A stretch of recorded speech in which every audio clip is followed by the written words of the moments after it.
I think we're back. What's up, y'all? Yo, we are We're in the back. house.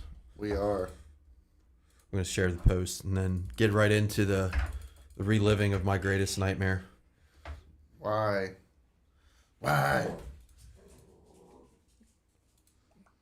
right, here we go. There we go. So you were on 50 Is that last week? Monday. Oh, okay.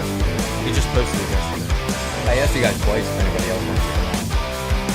Nobody else. How's up, man? This was last week. Do they still have the What was board? on last night? It was on Monday. I asked twice in the group chat and nobody ever even fucking responded. So I just messaged Tom. I was like, I don't know what's going on. But I don't have anything. Cool though. We talked about like the upper bay, how it's laid out, like kind of like open preview type stuff. What weights have been, what kind of weights have been being bought, stuff like that. So it was, yeah, it was a pretty good episode. What up, Josh? Not only is it monster bags, but it's like that place is just a place that continues to prove everybody wrong. Like everyone is like, oh, this too little.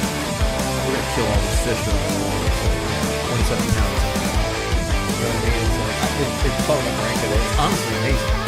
Frank thinks it's going to take over 65 pounds. What's up, boys? If you're watching, hit that like and share button. That makes for sense. us. I mean, that's actually Really helps like, with the not even on algorithm. that. Pump it heavy. up. Well, Pump it up. 22 pounds a day. Yeah. I would be surprised if it was any less. He thinks Honestly. what he thinks is somebody's going to catch a really big bag of those days. Thanks, and John. What's like going on, 25 buddy? and then a couple 20-pound bags to follow it up. I can see that because that's a hard place. Hard place to be consistent. Yeah, and fish move and like. Their tide kind of sucks too. Well, the thing about it is, it's not like it's not like your brush pond fishing where those fish are just going to be there. It's it's a grass pond. They can move anywhere they want. So yeah, And the staying tide's on not- those big the bags. tide's not is great. Yeah, what's up with the tide? I think they high tide at like 11 o'clock, something like that. So My morning flight. might What's be up, David? Hell yeah, fire. that's what we like Well, to but hear. they launch late, and this is the time of year where that like first thing in the morning flight doesn't matter. yeah, they'll launch at like 6:30 probably. Let's check the time.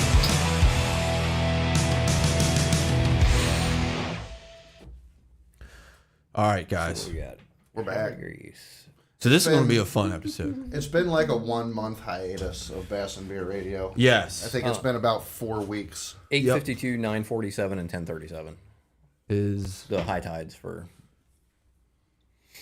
8:52 in the morning. Oh, okay, over 3 days. over Okay. 3 days. But yeah, we're back. We're chilling. It's time for another episode of Bass and Beer Radio. 4-week hiatus. We're happy to be back. Life catches up sometimes. You just got to handle some shit. You got to do your thing. Chode bottle. Yeah, well, it caught up with me. I can tell you that. But Jim. tonight, what's up, Jim? Jim been hammering. them Jim, in Josh, Florida. Dave, John, Dan. What's going on, fellas? God, I hate Yeah, that bait. tonight we have to have the unfortunate discussion. The discussion that none of us ever thought we were going to have, let's be honest. And the discussion that we just never ever wanted to have. So So we're breaking up. that's not happening. It's like Motley Crue. No, I'm kidding. But It yeah, is like Motley Crue, except we're not breaking up. so you guys have all seen the post. I think a lot of you guys are friends with me on Facebook or whatever, and saw the 24 hours after everything went down on the 1st of July. But essentially, what ended up happening is, and for those of you that maybe live under a rock or don't follow me personally or didn't He see called it, you tiny. right? On July 1st, the boat What's up, identified Morgan? as a submarine, the Bullet that we've shown on this channel a billion times, got it well acquainted with the bottom of Black Lake in New York. So that was interesting. Thanks, Tom. Rather unfortunate, but So we're going to talk about all that, and then I guess once we get some more folks in, I'll start just telling the story from the beginning. And really, the whole point of this is not like it's not this. I mean, if it was up to me, if I didn't care about it or about anybody, I just wouldn't have said anything and just would have told you guys. But the whole reason I even made the post in the first place is so that people can see it, and I hope it got shared everywhere. I don't know if it was shared. I don't even know if Facebook's public to share like that. It was surprising that you shared it as early as you did because, I mean, let's be honest, and it's completely understandable. The butthurt was real. Oh, God, yeah. I mean, the thing of it is the whole reason I even shared it is just so people can understand. It's like, hey, this is not something that is that no one's immune to this level of nonsense. So, hopefully seeing that made you be like, holy shit.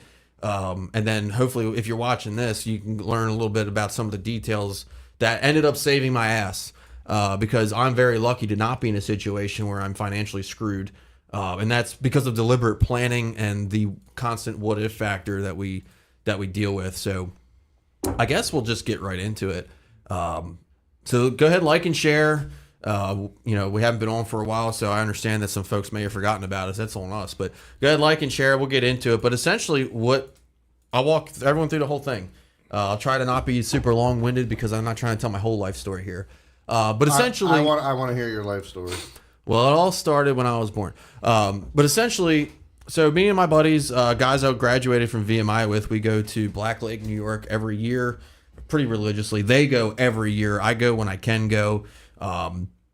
But essentially, we trailered all the way up there. I drove the 1995 Dodge, 8 hours.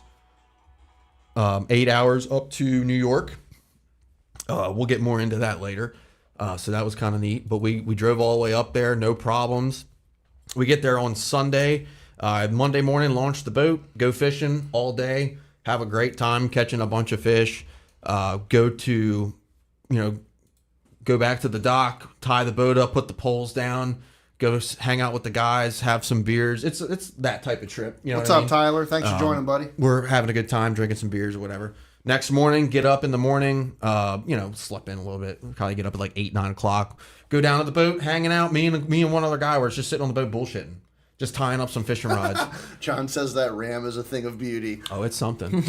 So, so we're sitting there tying up. It's like 10, 11 o'clock in the morning. At this point, there is absolutely zero indication of anything being wrong in any way. I got the speakers blowing. Whoa. So hold up. I don't want to cut off your story completely, but I do want to go back and say one thing. I want you to explain one thing. You were having XB motor problems. I was until this trip. And you took it down to Propeller Dynamics, and Morgan got that thing right. Oh, dude, yeah. So that's a whole nother thing. Shout out to Propeller Dynamics. Those guys went above and beyond for me, and Morgan and Robbie, you guys are MVPs in my book. They actually got me in they pretty much put me at the front of the line just so I could go on this trip. So huge shout out to them. Totally went above and beyond. Worth the drive 100% to go down there. And to get those guys to wrench on my XB. So was that the right tag for them? Right there? Looks that way. I believe so. Okay. But yeah, it was so huge shout out to them. Thanks for bringing that up, Chad. Ken Eng's boat's down there right now. Is it? Is he getting it set up or is he getting something worked on? I think they're looking over. They're supposed to look over the motor. Okay. Because he thinks something's Right. not running. So right. I didn't want to cut you off there, but absolutely. I feel like that's a good part of the story. You just got the boat running good. Propeller Dynamics went through that thing, got that thing running the way that it should be running. It was running like a top. And obviously, we'll talk about this a little bit later, but there is risks when you buy used boat motors. Yep. So boat was running great. We launched it Monday morning, fished all day, no problem. Anyway, so next morning we're down there hanging out. I'm playing some music on the boat, just tying up some rods. Again, no indication that anything is wrong in any way, shape, or form. It's not particular. It's not like it's blowing or nothing like that. It's not rough out. The boat's just tied up to the dock. So go inside, hang out. We're just messing around, and me and my buddy were like, "Hey, let's run up into the river, because there's like a waterfall over there. Like, let's go throw some big baits and stuff, and just see if we can get a gargantuan smallmouth that's like a resident in this little part of the river on Black Lake." I'm like, "Yeah, cool." So I go grab some fishing rods. walk down to the dock. The dock's probably 50, 60 yards long, so it's a little bit of a walk. I get to the boat, and I see a little bit of water on the floor. And I'm like, okay. And it rained the night before, so I'm like not overly worried. And then I look and I'm like, that thing looks like it's sitting low. What the hell's going on? So I open up the bilge, and as I open up the hatch, there's probably 4 inches of water below the batteries. So there's water in it. And I'm like, what the hell's going on? And I thought, okay, it rained. Greg, what's up? Whatever, What's up, right? Greg? So, but and then in my head it clicks. I'm like, why is the automatic bilge pump not on? There's water in the boat. So the automatic bilge pump's not on. So, and master power's on, all the switches are on. So I turn the bilge pump on manual. I hear the pump click on. I see no water being pumped. So at that point, I'm How like, many feet of water is your boat sitting in on the dock right there? about 4. The Oh, is poles that are what it down was? too. Yeah. Right. Poles were down too. I thought it was way more, to be honest with you. I was like, No. St. Lawrence, I bet you he was in like 10 feet of water. No, it was about 4, and I'm lucky that's where it was sitting. So go down, and I'm like, okay. So I turn the bilge pump on. Bilge pump's not pumping. It's on, but it's not think there's pumping water. I don't think there's a dock on the St. Lawrence that's in more than 5 feet of water. Really? Yeah. They're all pretty shallow. So anyway, Like sketchily shallow. Hi, Liz. Thanks for joining. so I run back up to camp, and I'm like, hey, anybody got a bilge pump? I got water in my boat. I need to get it out. And they're like, no, but there might be one in the rental boat. Rental boat's tied up to the next dock. So I go look in the rental boat. I see a bilge pump in the rental boat, but it's like a through hull bilge. So I'm like, I can't disconnect it because the rental boat's going to sink. So I walk back to my boat, and at that point, my buddy is standing over there as he's getting his rods to go into the boat, and he's like waving. He's like, dude, get over here. I'm like, what's going on? I walk over there, and at that point, like, the XB is almost halfway underwater. And I'm like, Like holy the amount of time it took you to fuck. just like walk from the dock to the house. It was What's going on, Pat? easily under 5 minutes. Easily under 5 minutes. So The freaking... We haven't even got to that point, but the hole must have just been massive to bring in that much water that quickly. So, and we'll get to that, right? So that whole thing, it's at this point, and like it's still there's still some sort of air in the back of the boat. So in my head, I'm like, okay, I want to get this thing onto the not even onto the trailer, just onto the beach, Just because it's a lowland, it's like a natural lake, so they're really shallow banks, and you can just And they're all run right up. sandy. Exactly. Well, there's rocks. We'll get to that too. So anyway, yeah. So so I'm like, I got to try to get this thing, but the problem is I'm nosed into the dock, and I would have to back it out, and I'm standing there. I'm like, if I pull these poles up, I think the poles are at this point the only thing holding this thing up. So I'm like, what am I gonna do? And like I'm just standing there trying to figure out what's going on, and I'm telling you right now, 15 to 20 seconds later, the top of the XB is underwater. And I'm like, okay, it's gone. There's no saving it. Now I have to try to get the shit out of the boat. It belongs to Black. That's really... I mean, like, obviously this was a terrible situation. How the... Not to skip it, but, like, I really want to know how the hell you managed to get it out of the water. We're going to get to all of it. So at this point, boat's on the bottom, and I'm standing there like an idiot. I'm like, I Like the don't know back what of to the do. boat's on the bottom. The back The of front's the boat. still up. The front never went under. The front never went under. But the front was still tied up, but it was never going Which to is go. why it didn't go under. It was tied. I saw the ropes in the picture. But even if we, like, there were times where we had to, like, we were trying to figure out how to pull it up, and like if you unhook the front, it wasn't going. So the front was fine. if it could have capsized. If it had been unhooked, the water would have flowed to the front. It could have. Yeah. So with it being hooked, it held the nose up, which kept the water to the back, which then just sunk it to the back. Right. And then equalized the pressure and front. Was Imagine good. if it wasn't tied up, though. That freaking damn boat would have just been laying flush on the bottom of the You freaking walk lake. out and look down and be like, oh, Shit. what's that doing down there? There's my boat. So at that point, it basically was like the Titanic. I mean, as soon as the back hatch was like an inch under, it was a foot under. Like it was just fucking gone. So my hummingbirds, which I have no idea if they work or not. My hummingbirds are pretty much at the waterline, slightly under, maybe. I don't really remember. Console, I thought you said they console. did work. I don't know. I didn't try to turn them on. Did The they get hummingbirds. submerged? They got water. I don't know if they were I don't know how far under they were because I don't remember at that point.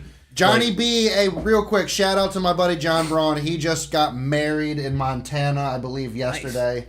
Congratulations to you on your marriage, brother. It looked like an absolutely beautiful wedding. Very happy for you. So at that point, my mind is in like, just get the valuable shit out, or try to get it out as quickly as possible. So units, rods. So I get the first thing I go for is the rods, because I'm on the front of the boat walking around frantically, and I'm like, I don't want to break these rods. So get the rods off, put the rods on the dock, and then luckily at this point there's a crowd, so I'm like, it's like a firing line. So I'm handing shit, and they're putting shit. I have no idea where they're putting it, but they're putting it somewhere into their truck. Yeah, right. So some random local from New York, just some taking dude their has a fucking Shimano. That was my thought, Josh. I said people fish in the pouring rain. They have waves come up over the top of the boat and smack shit all the time. Like, I can't imagine they're just trashed. You know? Yeah. So I don't know. Well, Seth Fider lost two hummingbirds on St. Clair, on Champlain, and some dude found them floating a week later and sent them back to him, and they worked just fine. Wow, that's crazy. It could happen, Steve. It could happen. We don't know. So I don't know. So at that point, I get all the stuff out of the boat. I'm getting the graphs off, and then I'm at that point where it's like, okay, now nothing's happening, right? The bow's not going under. I've gotten everything I can get out of the boat. Now I'm got to figure out, now what do I do? So the first thing we do is the guy that owns the camp, he comes down. He's got these electric winches, and the poles that he's using are they're not very big. I mean, the poles are probably like maybe 2-inch poles that they just sink in the mud, and they put like plywood docks on them. They're not like robust docks. Right. So he comes out with there, and then we're trying to winch the boat up, but the problem is the power poles, or the Raptors, are stuck in the mud. So I literally, like a scuba diver, go under and get the fucking Raptors under my shoulders and squat like I'm doing a fucking barbell squat to get the poles up enough. And I don't know. You didn't sink down in the mud? Did the pumps still work? When I got the boat out, they did. That is the most crazy part of this entire thing Raptor pumps. Now. Yeah, when you got them out of the water. I thought you said the bilge pump started working after you got it out of the water. I'm gonna get to that too. The Raptor pumps. Oh my god! I'm assuming you tried to hit the button on the front. Once the XP started going, I was like, okay, these poles are stuck. So I hit it, and nothing happened. Yeah, okay. So I was like, shit. I was just curious. Yeah, so at that point we're fiddle fucking with it for like an hour. We get the poles up enough, but as we're winching the boat up, it's pulling the poles down. Like the poles on the dock are like going, so we figure out, well, that's not going to work because we're going to fuck up this guy's dock. So then when everyone's standing there, and then it's just, whoever's got a suggestion, speak now or forever hold your peace. So what we ended up doing is start the motor and get it on plane. So the docks are removable. So we get down there, and they pull this big float under the docks, and they unscrew it. The dock is floating on this big piece of styrofoam, and this is like an hour later. Everyone gets on the boat, and we start pushing it. And that motherfucker is dragging the bottom. Just dragging it. And you can hear it. I'm like, oh my God. What was that? Is it a pole? A fucking rock? Somebody's A-rig? Whatever. Whatever is just going to fuck up the bottom of the boat. So we push it up to the beach, where at this point it's maybe 1.5 feet deep. So the bottom of the boat is still full of water. It's still sitting on the bottom, but the hull is above the waterline.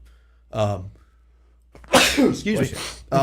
Bless you. So the boat's above the waterline. What's up, Matt? Thanks for joining, buddy. About an hour later, and we got these giant pumps that you like pump off a pool cover with. We're getting the water out of it, and I don't know how I never like freaked out.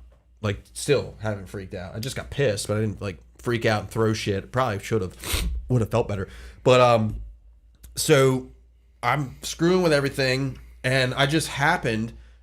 So when I realized it was done, I turned the master power off because I didn't want to fry anything that was probably going to be fried anyway. I didn't want to start because gas is coming out of the tank. So the last thing I need are sparks, because then it becomes a real problem.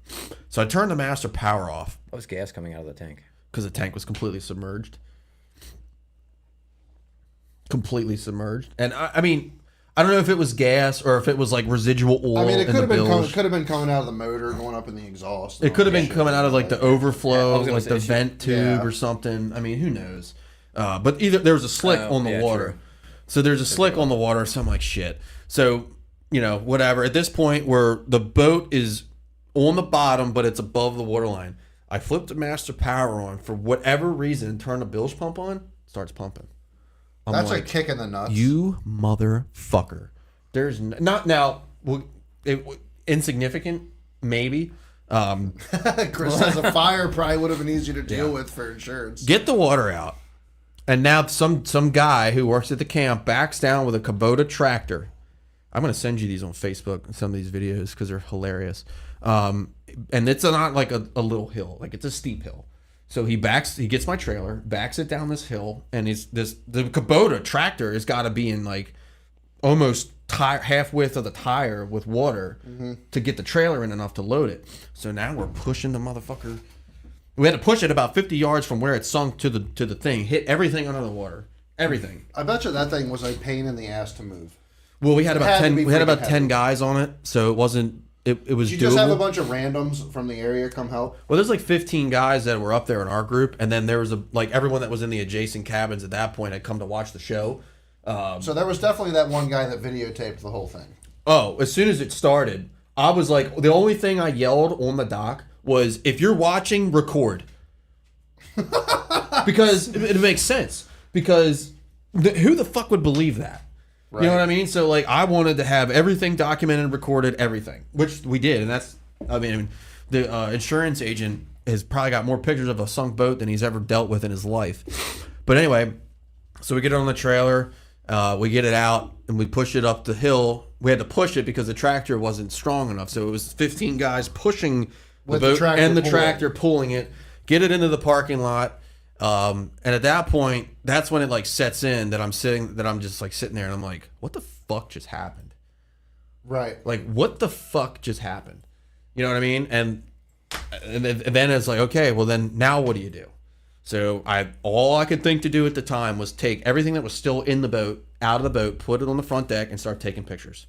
Baits, rods, anything, jump packs that are gone, oil containers, anything I could find went on the front deck of the boat, and I took a picture of it.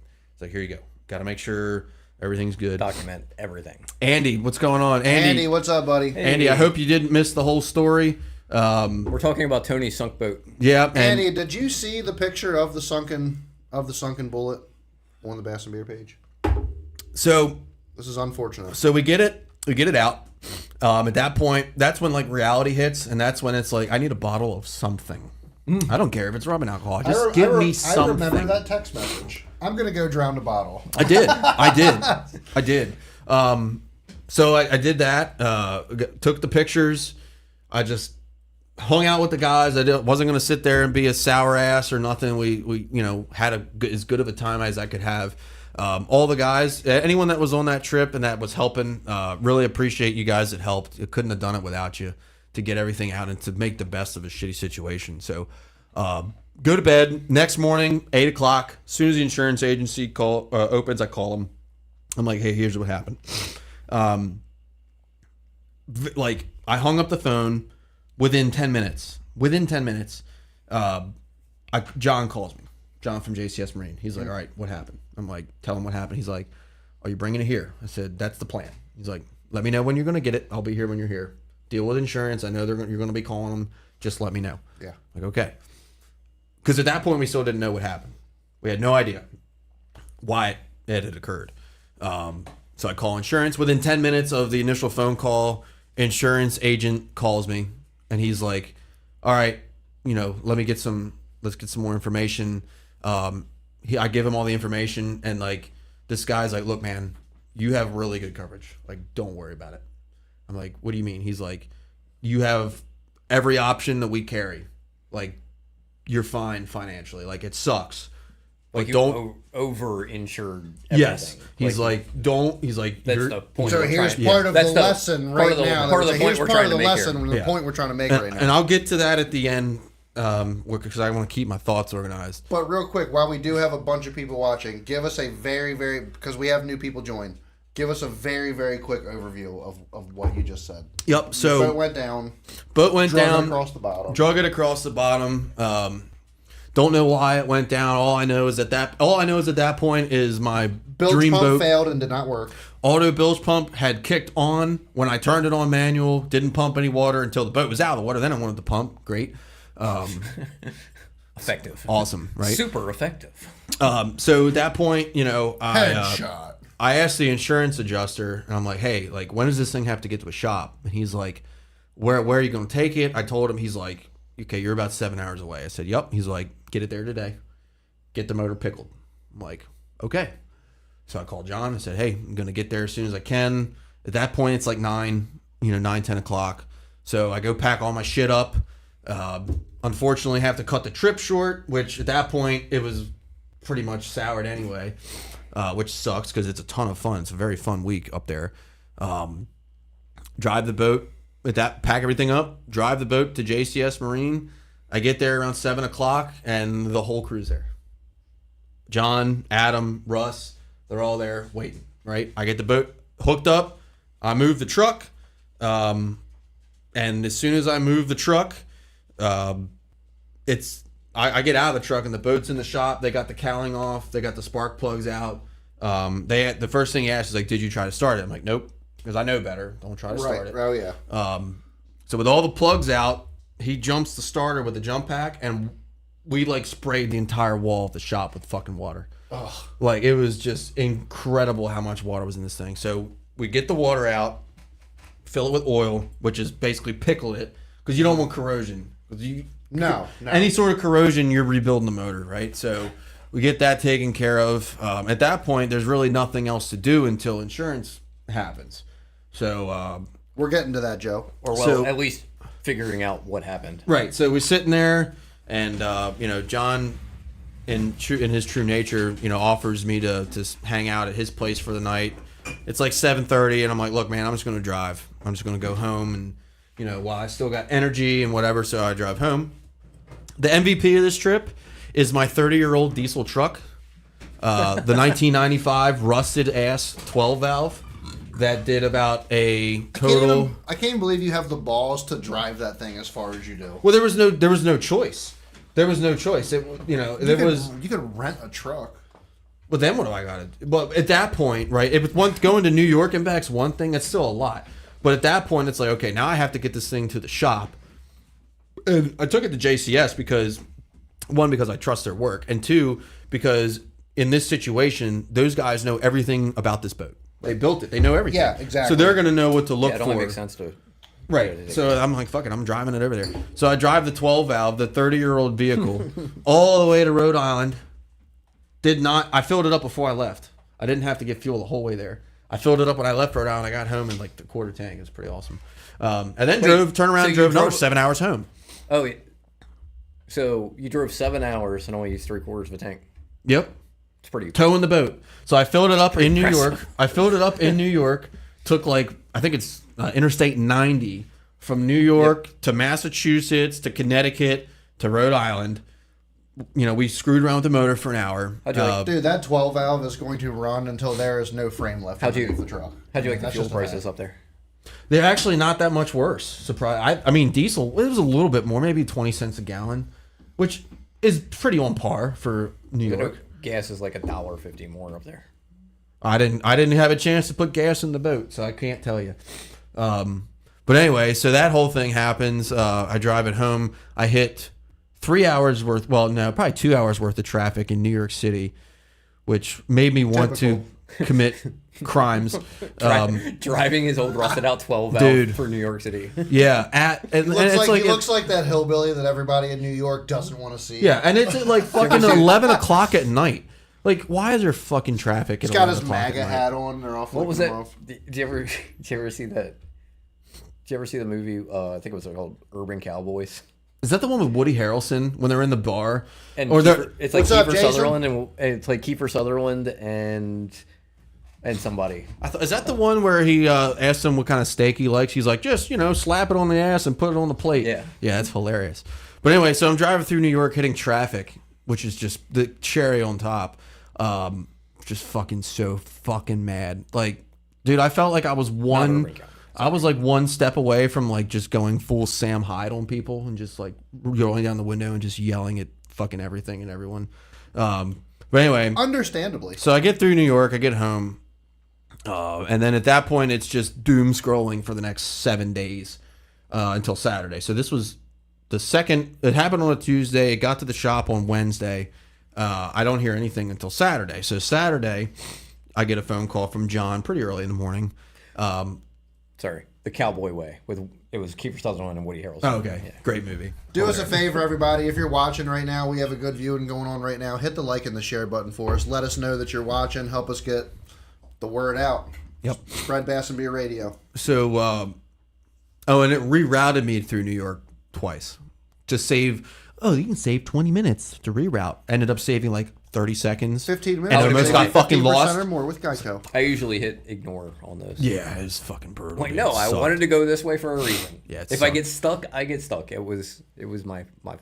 So anyway, so John texted me I think Thursday, and he's like, "Hey, the adjuster's coming Saturday. We'll go. Whatever. Cool." So Saturday, like 9 o'clock in the morning, I get a phone call. Hey, adjuster just left. I'm like, okay. What's the verdict? He's like, yep, we pulled the tank, and basically we're all standing around like, holy shit. It was the live well pump caused this whole thing.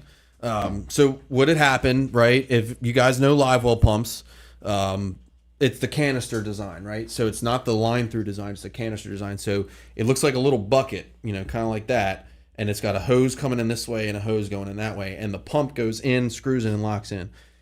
The canister, the plastic, I guess was weakened or was cracked or whatever, and decided that was its last hurrah.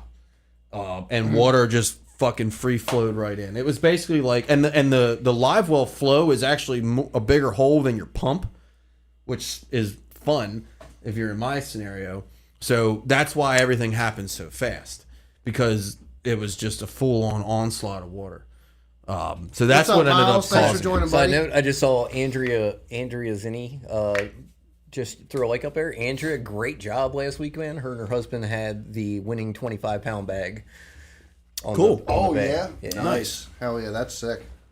So the culprit was the live well pump. However, the unsung hero is the bilge pump, because not only did it fucking sink the boat, but if the bilge pump was working the way it was supposed to. Both are Rule brand, by the way. Just saying. Both are Rule brand. RULE. They're red and they're white. If you got them, you might want to throw them away. Are these like a newer brand of pump that are just coming out? Because I don't know. They're sold at like West Marine. Like, they're pretty common. A lot of people have them. I was screwing with Miles. Had a issue with his live well pump last tournament. It was just clogged up because fish were spitting shit up. And his was a Rule brand too. And I'm like back there fucking with it, and I'm like, I hate this fucking thing. Anyway, that happens to me like 4 times a day in a full 8-hour tournament. Right. So the big thing is, this is like, it's just the perfect storm of the cracking for whatever reason had occurred, and then the automatic bilge pump. Now, I asked John, I said, if that automatic pump was on, would it have been a different outcome? He's like, no. The size of the gap that was there, I mean, it was inevitable. It might have slowed you down a little bit. We're talking about like a 2-inch hole. Pretty much. He's like, it would have slowed it down a little bit. Maybe. The thing of it is, to me, is if there's enough people around, which there was. Could have given you enough time to get it over to the boat. Somebody would have been like, hey, man, your bilge pump's been on for a minute. Like, what's going on with that? And maybe I could have been like, oh, shit, I need to figure this out. And could have prevented everything from going get it out of the water, and enough time to motor it over to the trailer, get the trailer back down, motor it over. But I wasn't even at the boat either. So, at that point, you're playing what ifs, hindsight 2020 and whatever. The bottom line is two components of the same brand took a shit at the same time, and they're both brand new. So it's like, okay, whatever. Is that the electronic auto bilge? I don't know. So the thing is, I never got into it. It worked when you got it out, though. So did it have a clog? Did it have a stone in it? Did it have a freaking crayfish claw in it? Like the auto bilge or the live well? The auto bilge wouldn't have had like a crayfish claw in it. It would have been like something like a piece of fiberglass or something like that. Soft plastic bait, anything. Soft plastic, something like that could have got. So to be fair, I mean, it might not have been Rule that was responsible for the auto bilge. It just seemed like the boat gods decided that was the one, that was the day that the Bullet was going to become a submarine. Oh, that's true. Is your bilge outlet above or below the rub rail? It's above. It's above. Yeah. Was it? I mean, if it got airlocked, like Patrick asked, if it was airlocked, that's possible. It could have been. It really could have been. That's what happened to. That's what happened to mine down in Lake Anna. It's just so unfortunate when I got caught in the rain. It's just so unfortunate that all of a sudden, like, it's not working, and then as soon it sinks, and then you take it, by the grace of God, you were able to get the boat out of the water. Yep. And it starts to work. Like, it's one of the biggest kicks in the nuts ever, but it's like, why did this happen, and how can you prevent this from happening? So, and it's perfect that you say that, because Matt Downs said Johnson pumps. My Ranger, all my pumps were Johnson pumps. Never had a problem. I've had pumps burn out from use, but I never had a leak. The auto bilge failed on me one time, but it still worked. I mean, I just had to keep an eye on it. I fixed it.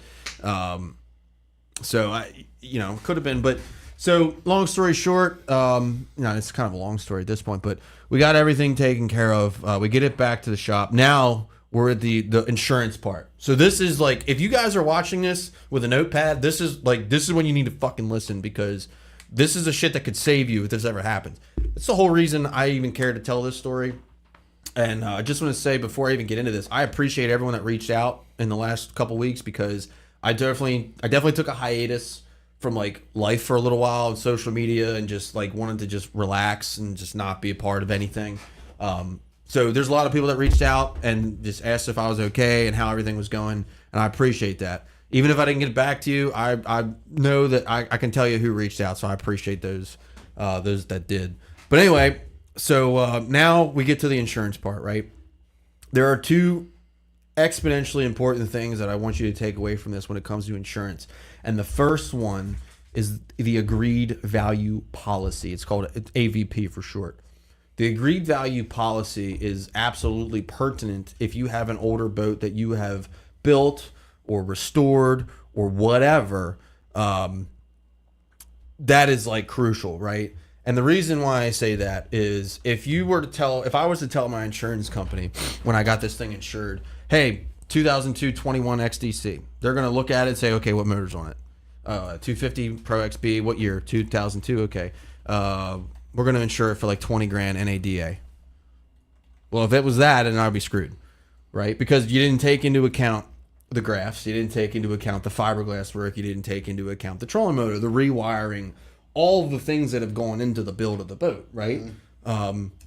So that what that agreed value policy does, it basically allows you to say, hey, I know my boat NADA is valued for this, but because of what I've done to it, we're going to insure it for this. Insurance company will agree. Now your premium is going to be higher, your deductible is going to be higher. May agree. Right. But they don't have to. In my case, they didn't. Underwriters. Yeah. In my case, they didn't. You have to deal with a good insurance. I don't want to hijack your No, please. But this is where it's important to really research the insurance companies that you're going with, because the underwriting on insurance can vary from insurance company to insurance company. Like, some will just go by like book value. Yep. So when I have my Champion insured, being that it's a Champion and it's a higher, they have a higher market value, I was able to insure it for quite a bit more than what the book value was like 10 grand. I was able to insure it for 15, because that was kind of the going rate of what it would cost to replace it. So it's important to research the insurance company that you're going with. Yep, 100%. So the agreed value policy helps. Yes. Now, my Ranger was insured for around 10 to 12. My yearly insurance for my Ranger was like $350. My yearly insurance for the Bullet was like $1,300. So I'm paying quite a bit more, but it's worth it. Your Bullet insurance is more than my brand new Skeeter. Right. But that's the thing, right? Is you gotta like, it's there's a little bit more risk on the insurance company because of the age of the boat and what you're trying to get it for, but trust me, it's worth it. I got the proof. So Patrick asked, was it because it's built at a shop and not at a backyard? Would that affect how the insurance would value it better? I would think so. I would think it would. Yeah. Well, I actually got it insured before we even left JCS Marine, and I told them, I was Yeah. like, this was built at a restoration shop. Yeah. So that probably did help. The insurance Do you company. still have Neptune, Matt? I thought you sold it. The insurance company that I have is Chubb, CHUBB. They used to be Gallagher Charter Lakes. I think Chubb bought them. Still a great company. Had a really, really good experience with them. So anyway, the next big thing is the mechanical failure clause.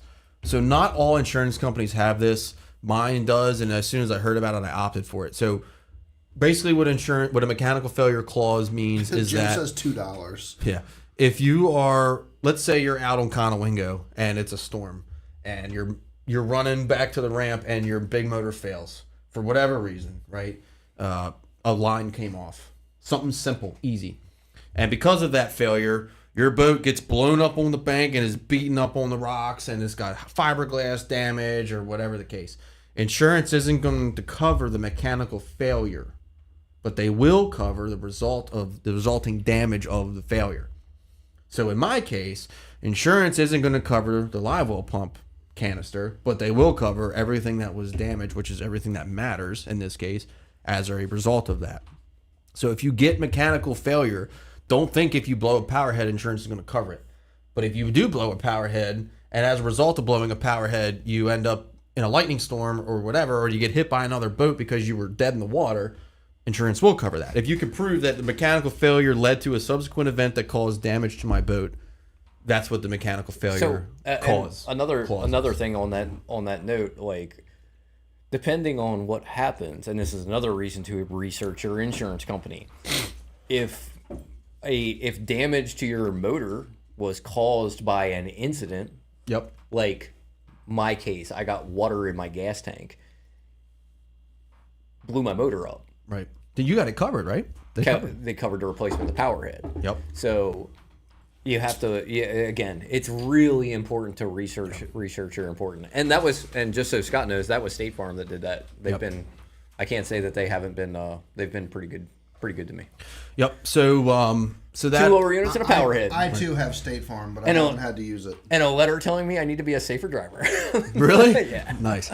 It's hard to use your insurance when your boat just sits in the garage all the time, though. So that whole thing happened. So those are the two important things. The next thing I want to talk about is if you read the forums, if you doom scroll like I did, because I did quite a bit of it. Doom scrolling. It's not always like a car wherein if insurance totals it, right? If insurance totals your truck, you have the option to buy it back and get a reduced amount for the buyout. That wasn't the case here. I asked my adjuster and I said, hey, like, is this a thing? And he's like, it's really not. He's like, if we total it, you can you can send us something in writing saying you want to buy it back. We have to approve that we're going to even consider letting you buy it back. Then we give you a price for us to take off of the damage, which I think I had insured for $40,000. So they could have said, yeah, you can buy it back. We'll give you $5,000. At that point, well, that's not enough for me to fix it. Right. So don't think that the buyback is a guarantee. It might be with your company. It might not be. That could be company to company. So Yep. that's just another one of those, like you said, another question to ask when you're looking into, boat insurance. So at that point, I started to get nervous because then you're like, it doesn't say in the policy, right? Like, if the cost of repair exceeds this percentage of the value, then it's totaled. Mm-hmm. So, then it becomes like, well, then you're like, oh my God, is it going to be totaled? Am I going to lose the boat? Not worried about the financial aspect, just worried about like the dream boat, because that's what it is, right? I paid all this money to get it done. Again, not about the money. I just want to have the damn boat. But again, and this is where I got to plug John and the crew. I mean, like, I talked to John pretty much every day during this process until we figured out that it is going to get fixed. John, shout out JCS Marine. John did his write up. He sent it to the insurance company, and the insurance company cut a check for the exact amount to the penny of John's write up. Which it was no hassle, no question. I got an email Monday that said, "Hey, we got the shop's write up. We concur. We're going to pay the amount to fix." And at that point, I'm like, "This is great." I mean, it's not great, but it's great. To have the process work without basically being bent over a table, which, we all are afraid of in this situation, right? Is the insurance company actually going to do what they say they're going to do, or are they going to, piss on my leg and tell me it's raining? But I had none of that. I actually had a great experience with the insurance company. I had a... So are you happy to still keep the boat and get it fixed? Yes. Yes, because at the end of the day, right, and I thought about this a lot, There's been so much love and pride and money and work put into this boat to put it where it is. Right. So the boat is getting restored again. So I wouldn't say restored. I would say repaired, I guess would be the biggest fixes are going to be fixing the gouges in the bottom of the boat that were... there was already a little bit there, but I mean, the fact of the matter is we drug that thing 50 yards across the bottom, and like we were swimming in it the day before to rocks, pipes, whatever, bricks, because they use that for docking. So like if they lose a pipe, they're not going to get it. They're putting docks in April. The water's 40 degrees. So there were definitely, whatever we drug it, I could hear us dragging it over shit. So that we're going to fix that. We're going to fix the motor, obviously any electrical components. The write-up was extremely thorough. Again, huge credit to John and his crew for doing what they did. But it was pretty... John finished the write-up, I think, on a Tuesday or a Wednesday. And then I heard less than a week later, insurance was like, yep, we're good. Let's rock and roll. So I got to say, a big shout-out to Chubb. When I called them, actually... Chubb. I like that. I told them, I was like, yeah, I just got a new lower unit for this thing. And the lady was like, well, you just got a lower unit for what? I'm like, I don't, the old one blew. She's like, did you hit anything? I'm like, no. She's like, most people would have said they hit something. I'm like, well, yeah, whatever. Well, I'm honest. And this is like, not that I'm definitely not holier than anybody, but that's like, I think little shit like that matters. You know what I mean? I wonder if... You mean being honest? Well, I wonder, like... I think honesty goes a long way in the world, whether people want to believe it or not. I wonder if I would have said that I think I might have hit something, and I don't know. Then, like, a month later, for them to be like, okay, maybe, who knows? It might have affected it. So it definitely... Andre says, so you had a gap policy, more coverage than book value. I don't know about calling it a gap policy. Well, it's not really a gap policy, because a gap policy is going to be just the difference between the book value and the loan. It's an agreed value. Joe says I get a chub when I see Miles. So an agreed value in insurance is both parties agree to a value that it would be insured for. Right. Like my boat is an agreed value. It's not gap, it's an agreed value. It's the cost of, this is the cost of the boat to replace it, this is the cost of the trailer to replace it, this is the cost of the motor to replace it. That adds up to what, well, actually more than what I finance the boat for. Right. So it's an agreed value. It's a little different than gap insurance. Gap insurance would be on like a new boat that you buy. You get gap insurance to cover the difference between boat worth and your loan amount. There you go, Jim. I like that. Good karma. And here's why I want to say that the agreed value policy is important no matter what boat you have. Because the thing about it is, like, the agreed value policy covers you whether you have a sinking like I did, or you're driving to the boat ramp and some idiot runs a red light and totals your boat. Right? Like, that's the thing, is the agreed value policy is just as valuable when your boat's in the water versus when it's on the trailer.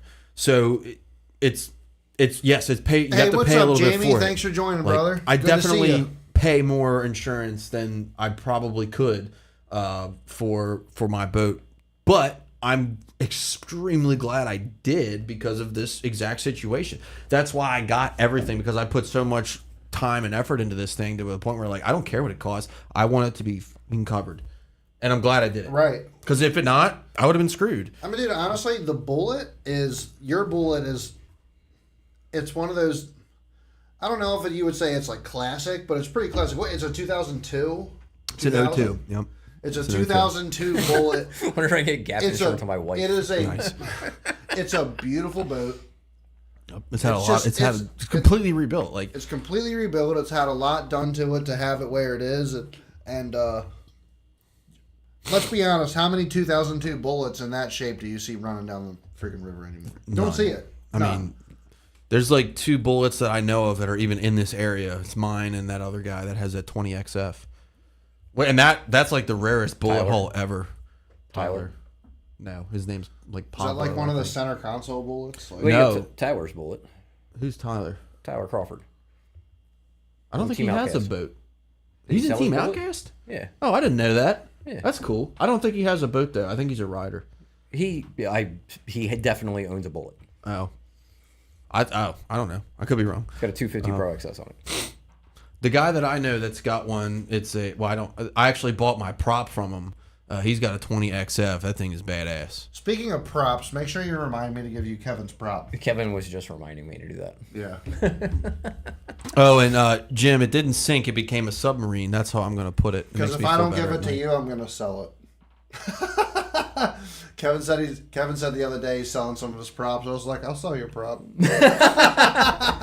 But at the end of the day, that's pretty much where the story ends for right now. We're caught up. It's going to get fixed, and however long it takes, it takes. I mean, this season's pretty much shot in the ass, but it is what it is. I mean, it's the best possible outcome to a shitty situation. I just hope that anyone that stayed with us for this long is able to think or listen or maybe upgrade their policy or just have knowledge of like, hey, if the shitty shit ever happens to you. Look into your Hey, man, policy. if anything, man, everybody needs to understand that we're sitting here with Bass and Beer Radio. None of us are perfect whatsoever, but nobody thinks that shit like this is going to happen to them. Yep. Nobody thinks it's going to happen to them, and it can. It can happen to you, and you need to be prepared the best that you can, whether it is installing an extra bilge pump, making sure your bilge pump is sized correctly, Making sure it making works. sure your making sure it works, making sure your insurance covers A to Z. You know, it can happen to you, and you need to make sure that you're covered. It's a good reminder to just review your insurance policy. Yeah. And check your stuff. See what it is. Find out whatever. Call your insurance agent. Say, go, hey, what can you explain this to me? Like, am I covered for this? Like, they'll answer questions for you. If you have a good insurance agent, they'll answer any questions that you need for them. If you need a good insurance agent, reach out to me. I have a friend who's been fantastic with State Farm. Quite a few of us have been insured through him. I've made a few claims through State Farm. They've been great to work with. Jake with State Farm. What if his name is Jake? That'd be hilarious. It's Kurt with State Farm. Oh, okay. It's still great. It's like, she sounds hideous. Well, it's a guy, so. That was like the original one. That was the original one, yeah. But yeah, so that's pretty much where the story ends. But I just want everyone who's listening to just like Paul said, just review your policy. Don't be complacent and I have insurance, it's fine. It might not be, right? Like I could have got the same coverage I had on the Ranger, and I would have been screwed, dude. I would have been completely out of the. I would have been shit out of luck. So, Andre, there was a plastic fitting. The housing. Yeah, the housing for the live well housing. That broke, cracked, snapped, broke. Yep. And I guess so. The way that it was described to me, because it was on the positive pressure side of the live well pump, it just kept pushing water in. Yep. So what happens is it wasn't the live well pump bringing water in. It was No. actually the positive pressure of the water on the outside pushing water. So your live well so your live well is under the water line, obviously. So think of it this way: if you have a valve, which everyone does, right? If you have your live well on fill, and then you turn it to empty, your live well doesn't fill up all the way. The pressure equalizes, because once your water in your live well reaches the same elevation as the water line, the pressure's equal. It doesn't fill up anymore. Mm-hmm. But in this case, the only way for the water to fill up is to fill up to the water line, which in the bilge means all of it. So that's why it kept coming in, because the water was never making it to the live well. The water was making it to the fucking top of the boat, because actually the live wells were full. You know why the live wells were full? The overflow. It was fucking coming in. That's how much water was in the bilge. I was like, what the hell's going on? But I figured it was something with the live wells, because before the Titanic sank, and I was just flipping switches like a madman, right? The bilge pump is on. I can hear it on. It's not pumping. Did you tap it or like? You can't get to it. It's under the tank. That's true. There's zero room in the building. Yeah, zero access. So at that Same point, thing with my Ranger. It's underneath the freaking tank. really, but you should be able to get to it. God, I love my No, scooter. dude. You got to pull the tank. The Ranger, the Ranger is sucks. the design of the Ranger is so terrible. Like you can't even. I had a leaking fitting off the live well one time on the first haul, and I remember you that. couldn't even get your hand under there to get on that. Do you realize how remember lucky that we shit? were? Do you realize how lucky we were that like never ended in a catastrophe? What? His live well. So I remember that the first time we fished in his boat, we were fishing one of my club used to do like half day tournaments. They still do them. We and him were fishing it out of Dundee, and we had a couple fish in the live well. And every time I looked in the live well, I'm like, dude, why is the live well half full? It kept leaking out into the bilge, and the bilge pump kept kicking on. And I'm like, what the fuck's going on, dude? Like, it's a brand new boat. But like looking in hindsight now, if that leak would have gotten one iota worse, holy shit. It would have been Like, the same issue that you were dealing with, essentially. Like, Yeah. Like if your live well leaks, but you can't get off the to water. it to work. You can't get to it to like work on it. Interesting. So yeah, That's you what know, I'll give a shout out to Skeeter when they can't design the Skeeter's got a nice FXR and ZXR. You can get to literally everything in the bilge. I pull because of the poor design in the live well screen. It always sucks like crayfish shell. And it'll get in the bilge. I can pop it takes me 10 seconds to pop my live well cartridge, my recert cartridge out, flush it, pop it back in. Like I can do that in like 10, 15 but seconds. when you pop that cartridge out, how fast does water come in? It's insane, isn't it? It goes out. Comes out of the live well. Okay. Ow. But if So you it's were to coming out of pop, the live if you well. ever pop the fill by accident, Yeah. and you're like, oh my god, I gotta get that. Like even if you know what you're doing, it's like, okay, I gotta get this back in immediately. I don't want to ever pop the fill because like the recirc, no big deal because like I know how much water is going to end up in the bilge. You pop the other one, bad things are going to happen. I gotta say, the It's other an boat, unlimited amount of water coming in. the other boat that I've seen that had the nicest layout in the back, as far as being able to get to all of your mechanical features, was that Icon. That was nice. Icon was laid out so nice. nicely. Yeah. Everything was right there. Yeah, having it having a was boat like- that's laid out nicely in the back is really that goes a really long way. nice. I mean, it's I loved my Champion to death, but getting to like my live well pumps were behind my gas tank. So like trying to get to them, like you could get to them without pulling the gas tank, but it's a pain. Yeah. I'm sure Josh probably knows. Josh has a Champion. Laid out the same, should be laid out the same way. You got to pull a little panel out from behind the gas tank, and like you can get like an arm down in there, and you got to like work with one hand. But like gas Pain in tank, the ass. people don't realize how important gas tank placement is in a boat. I mean, that's part of the reason why the older champions ran the way they did is because the gas tank sat so far back. Yeah, they moved a lot of boats in the early 2000s. They moved to the gas tank more under The seat, and it definitely affected the performance quite a bit. Yeah, because it shifted a lot of weight forward. Yep. So it's like one of those things where it's like again 6 in one hand, half dozen in the other. I mean, Yep. Yeah. See, Josh knows under the oil tank, under the panel. yep. So And you can get one hand in there, not two. So if you ever have to rewire anything, you might as well pull the gas on. yep. And of course, you won't have to rewire anything until you have a full tank too. Oh, of course, because then you're gonna have to pump 48 gallons of gas out. Right. Because everyone just has a 48-gallon container just laying around. But yeah, so Because Go Champion, they decided that why not put a 48-gallon gas tank in an 18.5-foot boat? I don't remember what my Ranger had, but it was a lot. I mean, No, I could go exactly 109 miles. that's a lot. Quite a bit. I know this because I ran it out of gas one time. Well, I had this much gas in the bottom of my tank when I got back to the ramp. That was like you had And it enough was gas full, to like idle from one end of the dock at Joppa Town to the other with that OX66. It wasn't an OX66. It was worse. Oh, it was worse. Yeah, it was a carb VMAX. Oh, It jeez. burned some gas. So I had enough when I checked it. I was in the gunpowder. I had to get back to Dundee. Great question, Jim. I flipped the key to check the gas level. It was it was on E. I looked in the gas tank, and there was like this much gas in the gas tank. And luckily, I was on the main river outside the bridge, so I just had to go around the corner to get into Dundee. I was like, well, we got enough gas to get back. Right. Like, I think that was exactly how I put it to my co-angler. I was like, we got enough gas to get back, I think.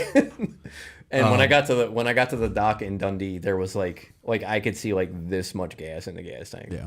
And I mapped it out on GPS, like where I ran. I ran about 109 miles. Wow. So to get to Jim's comment, so Jim says, big question, what are you going to change? Honestly, not much. The only bilge pump. Yeah, well, 2 bilge pumps.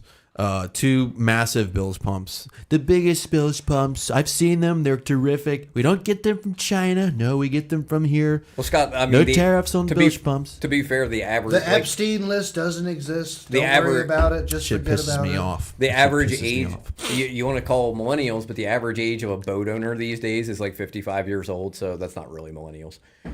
Yeah, they're boomers. So they didn't. I don't think they changed it for millennials. Or is it Gen X? That's Gen X, isn't it? They changed it for grouchy old men that didn't like China Wall. The biggest thing I'm going to do is while it's up there is I'm going to beef up that front end where the Quest is mounted, because there's just something that's like I'm not a huge fan of watching the fiberglass move when the Quest is anything over than 6, just moving around. Watching fiberglass flex is like not cool. And I've heard this. I've heard that Todd's boat does the same thing, where like the fiberglass flexes, and it's not a bad design. It's that fact that a boat that was made in the early 2000s isn't designed for a 100-pound trolling motor that has 115 pounds of thrust. Right. Like back then, like the biggest trolling motor was like a 101, but a 101 back then is not a 101 today. Let's get that very clear too. So it's going to get plated. Well, it's it's going to be a 101 is going to be similar, but even you didn't have in the early 2000s, you didn't have a 101. You didn't get 36 volt trolling motors until the mid 2000s. When did the 101 was Motor Guide, right? What hydraulic Motor jack Guide plate do you 101? have on that thing now? No, I mean they had a manual. They had a 10. Yeah, probably. Do a hydraulic jack plate. They had a 10 something Minn Kota Maxim. They had a 36 volt Maxim. Was it a 100 though? Was it over 100? It was over 100. Yeah. Josh says his boat does the same thing, and that's a champion. Yeah. Like champions are built like rocks. That Quest, dude, it's a monster. Like it, I think the Quest pushes the limit of what is like actually feasible with a trolling motor in terms of power. And again, it's power to weight ratio. Well, the power pole was even stronger. And it's later. It's the lighter matters. The lighter matters a lot. They're comparable as far as like power goes. The problem with power in a trolling motor is there's no standard of measurement for how to test the thrust. Yep. It's just whatever they decide. So it completely varies from boat to boat. Well, it's however each company decides to measure the thrust of the trolling motor. So one company may measure thrust this way, the other company measures it this way. Yeah. One says, oh, well, we have a 112, and this company says, well, we have a 101, and really they're exactly the same because they measured them differently. Mm-hmm. Like, you tear them apart and they have the same exact freaking motor, but, right? Oh, hey, I'm sorry. Go ahead. No, you're good. I was going to say, Josh, one thing that I put on the boat that actually helped mine a lot is, I don't know if they make one for champions, the AMP Marine wedge. I can get 4.4. Oh, yeah, the Quest is insane. It's like, the Quest is... You mean iCopy, Jim? You cannot... iCopy 2025? You cannot have the Quest on 10 and do anything other than a straight line. You can't do it. You will be thrown out of the boat. No, it just takes a while to get used to it. I can't do it. I don't fuck. I'll be all over. You just the can't place. turn sharp. No, I run mine on 10 all the time. You can do this to that, but like this to this, you're done. Like you're. Yeah, you can't make like a 90 degree. It's like driving. Yeah. Okay, so it's like driving a car 100 miles an hour. Pretty much. Yeah, I would agree. You know, with that. you have to. You got to ease into the. You ease the wheel in the turn. You kind of just think about it, right? And you make that turn. Where if you're going 40 miles an hour in a car, you got to crank the wheel. Yep. Yeah, don't get me wrong. I think the Quest is an unbelievable trolling motor. I think it's too fucking heavy. There were some things that I saw at iCast today that are not getting the press I feel like they should be, because they're actually like look like they're a little bit different stuff. If it's and not that kind of annoys me because everybody just wants to go, everything's good. Everything well, no, everybody wants to talk about the stupid fucking dice, and I'm like, I'm so tired of hearing about it. It's like the most retarded looking thing ever. It's like, oh wait a minute, if I take a bunch of fucking Senkos, put them in the microwave for 30 seconds, make them in a ball, and put hair on it, every bass fisherman in the world is gonna be like, money, take it. Like, it's so stupid. As the saying goes, the market sells to bass fishing, it doesn't sell to bass. However the fuck that goes. I just, like, is it going to catch fish? Worse. Sure. 100%. You're catching bass fishermen, stupid. you're not catching Yeah, exactly. bass.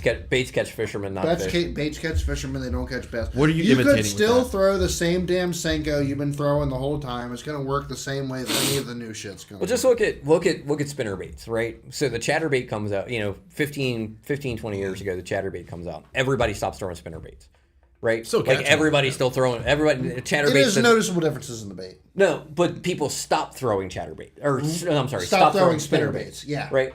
Spinner baits didn't stop catching fish. No. Right. Like, they never stopped catching Yeah, you're fish. right. You're right. Like, I don't own 30 jackhammers right now. Right. I got a new chatterbait. A new one. Not I got the- 3 new ones. Is Not it the- JDM? I don't even know, actually. Not the other one? What's Not the one that you were throwing with me? No, not that one. It's a different one. I'll show you guys after You this. talking about that jackal? I like that one, but that's not the one. That one's been like, it's been great, but it's like, not a letdown, but it's not any better than anything else. Okay. I mean, it's better than Yeah, a lot of anything guys, other than so a jackhammer, for sure. Jim made a good point talking about iCast. There was that chatterbait that was released by an American company at iCast that was supposedly a copy of one of the. I can't remember what it's called though. It has. I'm about it has to show that you what it's called. It has that blade off of the wire. There's a wire that goes up and then. That's the one you're talking about. Okay. The blade off the wire, so it's like That's off not the the bait. one I'm talking Yeah, about. It's called like the headbanger or something. So you don't have. So it's got the. It looks the like a blade is spinnerbait. separated from the head. The blade is separated from the head. It looks So like you're a not getting spinnerbait that with a knock wire on it, but it has the freaking. So you're just blade. getting the vibration. You're not getting the knock off the head. Yes, So it's a little, well, maybe a little. Cannot finesse remember what it's called though. there. So Jim said that there wasn't as many company buyers this year. So a lot of companies in general. That'll happen. A lot of companies in general did not go to iCast. Did you ever catch anything on it, Josh? Mikey Balls put out a good video the other day. Did you? Balls. Yeah. Do you follow Was Mikey he the Balls? one that said iCast sucked? I think I do. Pretty much. No, he said it's Jim said it wasn't good. it's antiquated. It's an antiquated format. Yeah, with, it is. with today's And it's sad today's because society. it's But it's cool. basically Yeah. just a it's just a reason for a bunch of people to get together and pat backs and shake hands. What's up, Tom? That there's no super Yep. there's no like mystique around it anymore because of social media. Yep. Social media is stupid. Like, it doesn't make any sense for for a company to go to iCast to release a bait at iCast when they can just pop it on their social media. I agree. And it hits 100,000 people in a day instead of hitting 500 buyers. Yeah, I do agree with that. I do think that 'Cause guess iCast, what? The buyers are going to see it. The buyers are going to see it on Facebook too, and then they're going to buy iCast it. does have a big draw though. Even not like physically going there, but how many people on social media watch iCast on social media, like type thing. You know what I mean? Because we all want to know what kind of crap is showing up at iCast. Right, but we would get the same. We get the same effect, and we saw this last year with the companies releasing their iCast baits prior to iCast Yeah. on their social medias. Like, Yes, well, they started showing their exactly, stuff like, hey, here's what's coming at iCast. So there was no real hype for iCast, and that's happened over the last couple of years. But so it's really taken away from that like aura of iCast. I like Joe's comment. He says, I love KGB, but the 3-bait rig is kind of wacky. I agree that it is. Like, when I was first does it looking at work? it, I didn't... I want to know. I want to see a didn't fish realize... I've seen one. catch. Really? Yeah. What have we seen? I didn't realize that they were jointed by, like, a swivel joint on the backs of each of the... Yeah, I noticed that. There's not, like, wire separating it. They're connected, like, in series. Yeah, and I think that's very weird, and I don't like that. What are we talking about? the KGB Spro triple Chad. It's three glide baits. It's three glide connected baits by together, so it swivel looks like a joints. school of fish swimming. That sounds like that live target bait ball thing that came out a couple years ago. It's completely different than that. It's like if you took every live target bait ball and put them together. That's about how big it is. How many hooks are on it? I think I there's believe the hooks are only on the bottom, which is I don't also remember really seeing weird. more than Like, 2 hooks. Yeah, there's only 2 trebles on the So bottom. it's technically legal then. Yes. I guess it's one bait technically.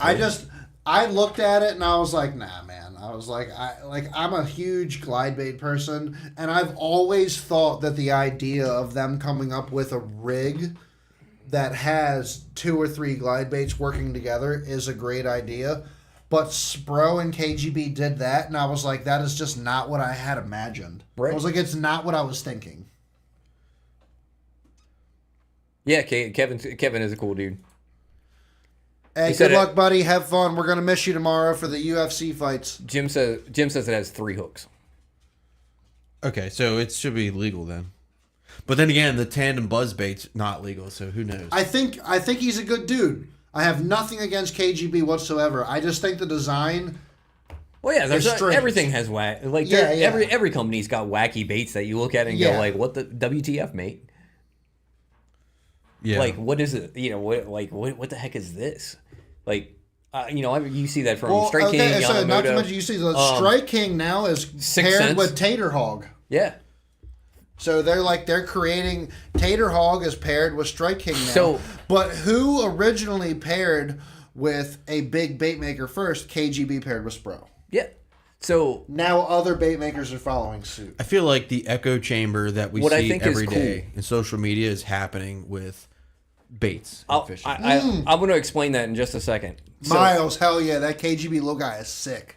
but I think it's really cool that the bigger companies are pairing with these smaller bait makers Yeah, to I would agree with release that. a bait Well, they see the draw. They see the power. to release a bait that's affordable, which then gets more people Yeah. into glide bait, into fishing, which in turn is going to lead people down the road to these And more custom-made glide baits. let's also not forget Mike Buca Yep. with Bullshad releasing the That Buca ABS. 8-inch. Yeah. It's the ABS 8-inch. ABS So 8-inch. like we are getting into truly large big baits now That are affordable. that are That's the big affordable. thing. What's the and cost they of this work, bait? And What's the they cost? work. The 6-inch The- ABS trick shad is a fantastic bait. The At like Strike King 30 one's going to be what are like 50, 60 Or bucks. what are they, $30 for ABS 6-inch trick shad? 40 or 50. Completely Oh, that's affordable. not bad. That's not I can't bad. remember if it was $39.99 or $49.99. I think the only thing now that a lot of people Very are like, affordable. the only thing that is holding people back from getting into attempting to throw big swim baits at this point is just Cost.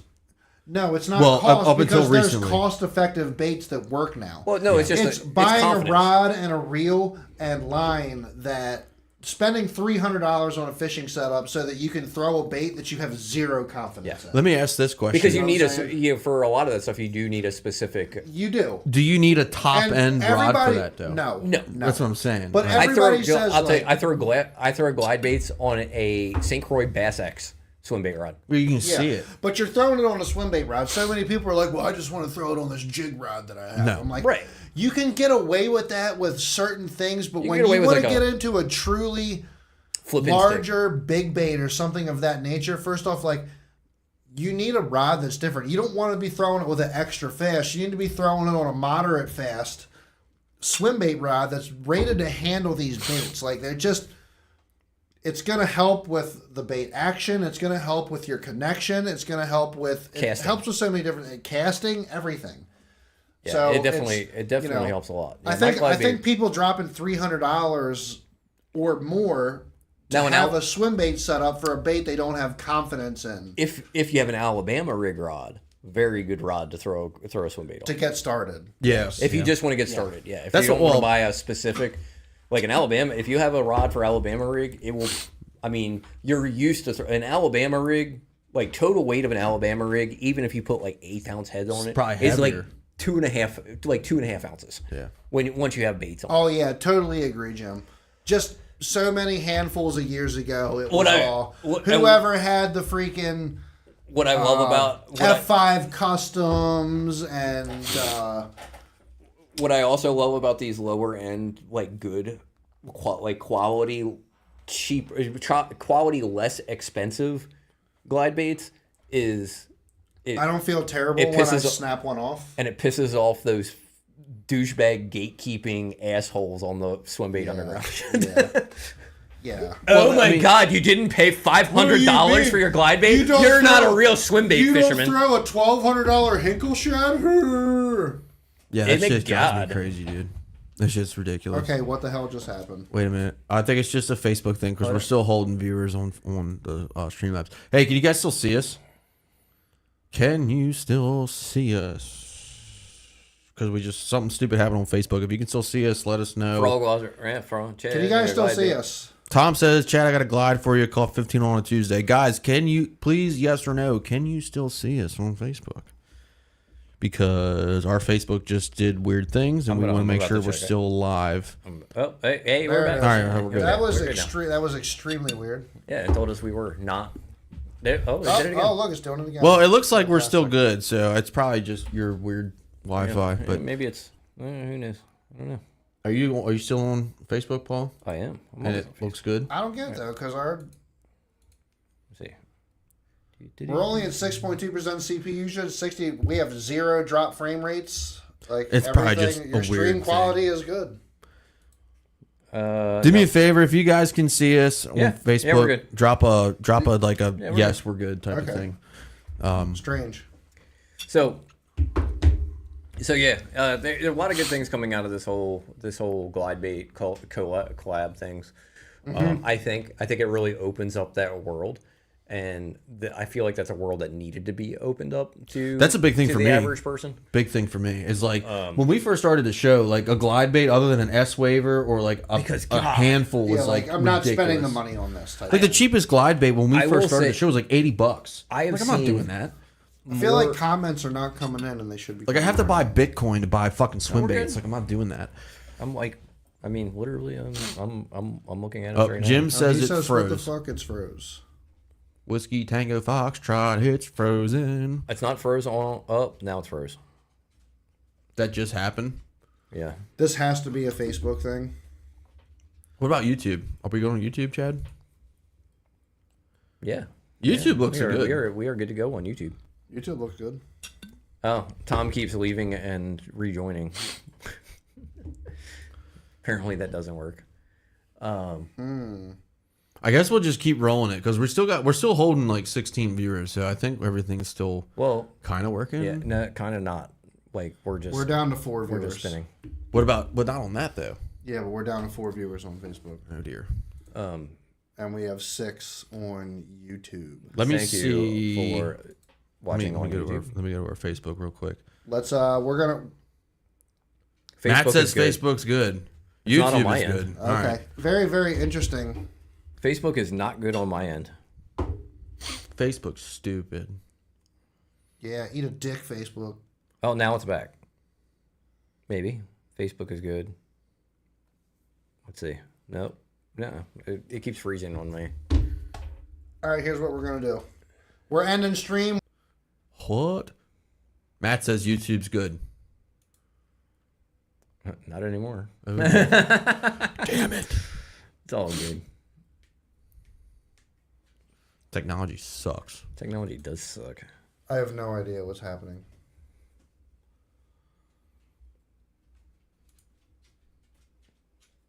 It might just okay, so we are still live on YouTube, apparently. Sorry about that, folks. Technology sank like the bullet, I guess. Are we back on Facebook? Hello. Hello, colleagues. Jim says he's here from Facebook. Hey, so. Jim. Thanks for coming back. Sorry about that, guys. I don't know what goes on with the technology. It's annoying. Yeah, with iCast, I feel okay, like we're good. I feel like there's been such a negative focus on iCast that there were actually like people that pulled out of it. I saw some cool stuff in some like Facebook stories and stuff, some reels and stuff that like nobody talks about, and like you barely get any information like, from Facebook stories and stuff. Some double value. There we go. You know what I mean? Yeah. I think like, and then it like looked like some actual cool baits. Like John Garrett was showing off like a swim bait, some kind of swim bait, and it was just a reel that said like, hey, like everybody's talking about the fuzzy dice, but here's what something everybody likes, swim baits, and that was all the reel was. And I was like, oh, what is that? That dice just annoys me. Really, really annoys me. Actually, it's like next level annoyance. Why? It seems to me like they're on a jig. It's such a gimmick, though. Why is it a gimmick? Because there are things that have been around for a long time that are so similar, and everyone's acting like this. Okay, remember the nail weights that had the stupid things in them? Like that's very similar to a dice, but no one talked about that. Do you remember Tight Lines UV?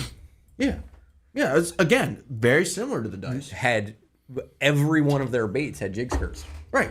But it's like it's like every one of their soft plastics. It was still the first mass production of a bait of that kind was still from some Japanese guy that paired up with OSP. I'm not going to say it doesn't work. Mass-produced. The Koik was actually released the same. It was 2 months earlier than the OSP dice. They were released essentially at the same time. The Koik is a little bit different.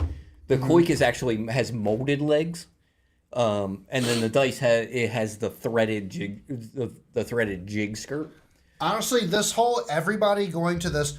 All of our soft plastics have to have fuzziness to them now. It's just stupid, in my opinion. Like, they're all freaking doing it. Here's what happens. Even Yamamoto started doing it. So here's what happens, though.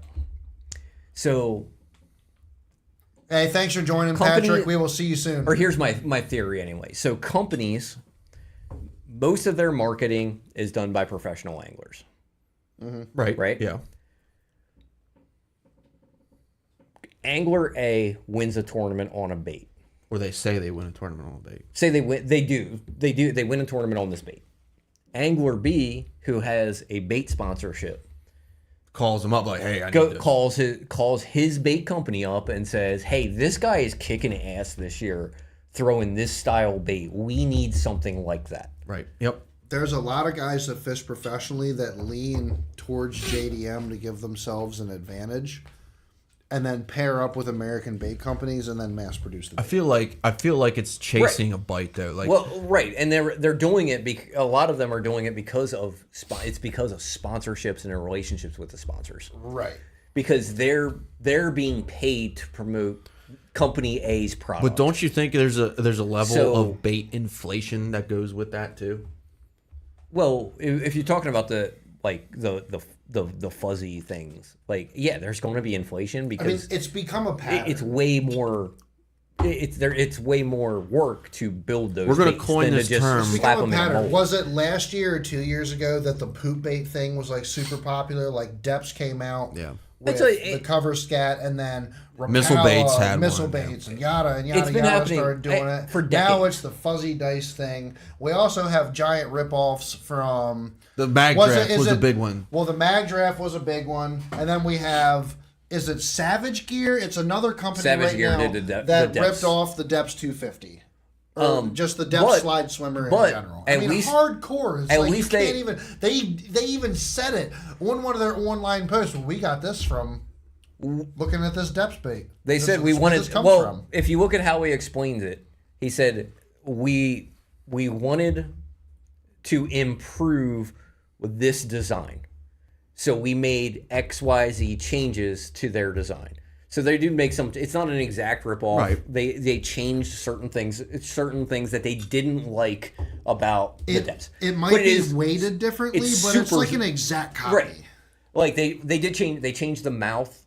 They changed the mouth. They changed the way that the water drains. They basically took the bait and just changed it to make it a little bit better, like in their eyes. Yeah, better in their eyes. Right. Whether it is better or that's what they said, right?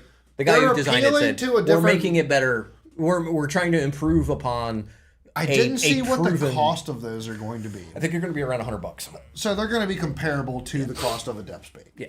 I don't think they're trying to like undersell them or anything like that. Right. Like it's one thing if you like, hey, we like this bait. We want, we saw a couple of things that we thought we could improve upon. Here, we made the changes. We're going to price it at a similar price point. We're not trying to undercut them. Mm-hmm. Where you see a lot like, I feel like you see a lot with some companies that will copy the bait and then sell it for half the price. And that sucks. Yeah. If you're bringing it out at a similar price point, like what, you thought it was a good idea, you made your changes to it, have at it. Oh, that was the other one that was really popular is Berkeley, whatever, The ripping Nessie? off the Nessie ripping Yeah. off the flag. I hate that thing, by the way. 170s and shit. Don't Yeah. like it. I've thrown it a bunch. I don't like it. John Cox loves that bait. It doesn't walk like a glide bait. It's very different. You have to throw it's only the big one is, so from what I understand, the big one, the not like 9-inch one, it has a really good action, and the smaller ones they kind get, of suck. which kind of I feel like normal glide baits are kind of the same way too. Like smaller glide baits tend to be a little harder. I don't have a problem with the call shed. At least the call shed's not a exact copy of something. It's not an exact copy. Even Strike King has a mag draft now. It's called like the closer or something. No, they called it the final copy. Yeah, right. Yep. Well, that's like the Savage Gear one's called the Scandal. Well, they also dropped, they dropped what looks like a spark shad, and then they even put it on a Megabass head when they presented it. I was like, what the fuck is who was this? I can't remember what company it was. It was some company. It looks exactly like a spark shad. And then they threw it on a Megabass head. And tested it, and I was like, wow. You can't even get into like... Talking about copies. So this is not new. So No, right. when the chatterbait finally made it big, Brian Thrift and Andy Montgomery. Not to cut you off, but I do think the JDM market is more innovative than the American one. No, I'm different time period, right? Right. So 15 years ago, the chatterbait, probably one of the most innovative baits For the time period, yeah, right? For the time, Really? right. No doubt. Everyone copied it. It changed everything. And they're still copying it. Like Spro this Well- year, cover jumper. Well, Never made a bladed jig. The ever. reason that they're doing it now is because the patent ran out. Right. Which yes. So yes. The patent on the jackhammer is gone. Yes. Well, that's why the Evo. not the jackhammer. It was the original chatterbait. But that's why. But that's why the Evo came out, because the jackhammer patent went away. So Z-Man basically said, well, instead of paying Evergreen all the royalties, we're just going to make the Evo and try to steal some of the market share from jackhammer, Which- from the jackhammers, mean, which they're not nearly. it won't happen. They're still pretty good. They're not bad. The tungsten ones are pretty good. You're The gonna have, other ones are not. You're great. gonna have a hard time telling me that there's a chatterbait out there that's better than the jackhammer.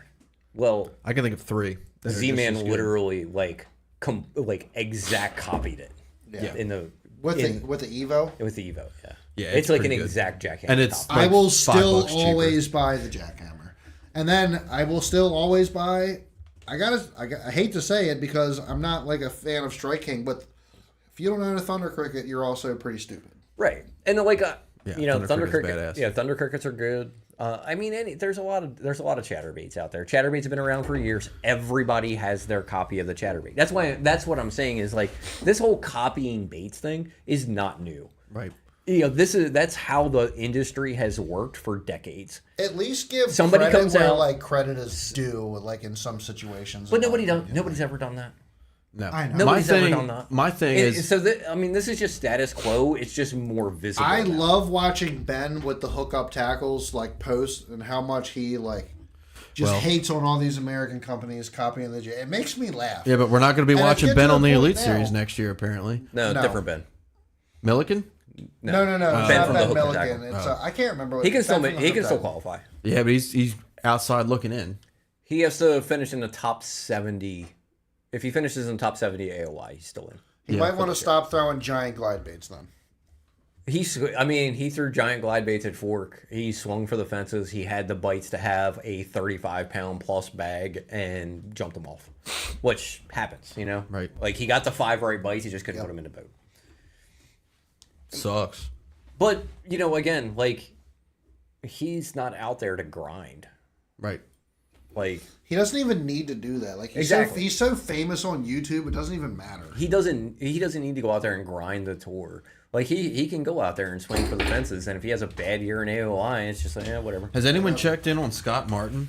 Is his YouTube like still relevant? Or Scott Martin's still alive? Scott Martin's doing like carp tournaments and crap now. Are you serious? Yeah, check out his YouTube. He's hilarious. He's doing a carp tournament at some like this like What the hell? carp He's doing a farm. freaking carp tournament. Yeah, hilarious. it's The downfall of pretty Scott pretty Martin. hilarious. He did win. He actually did. He just released the video from the Pan American Bass Fishing Championship.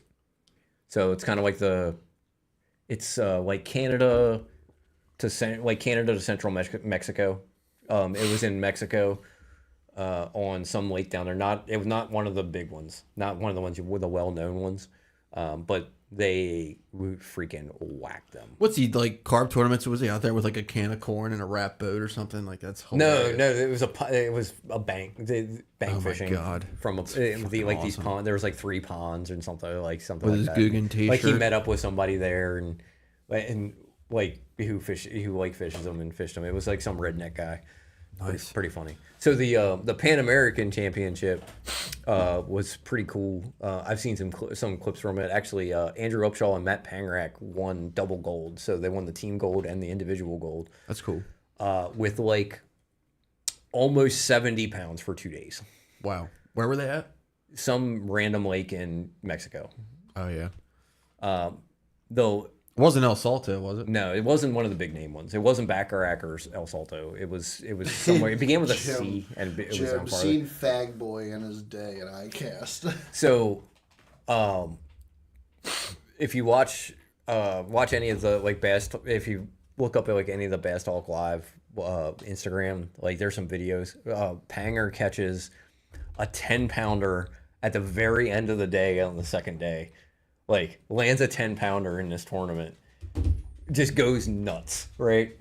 Like it's so cool because he fishes the opens. Like he doesn't, he's never made the Elite Series. He fishes at a semi-professional level, right? So he's in like this big tournament with all these pro anglers. Like so, he was fishing with Andrew Upshaw. It's a team format. You had like Trey McKinney, JT Tompkins, Scott Martin. Scott Canterbury, like there's all the like all these pro anglers, and like last minute of the tournament he catches a 10-pounder, just goes nuts. It's pretty good. awesome. It's pretty cool video. I like Panger's a cool dude.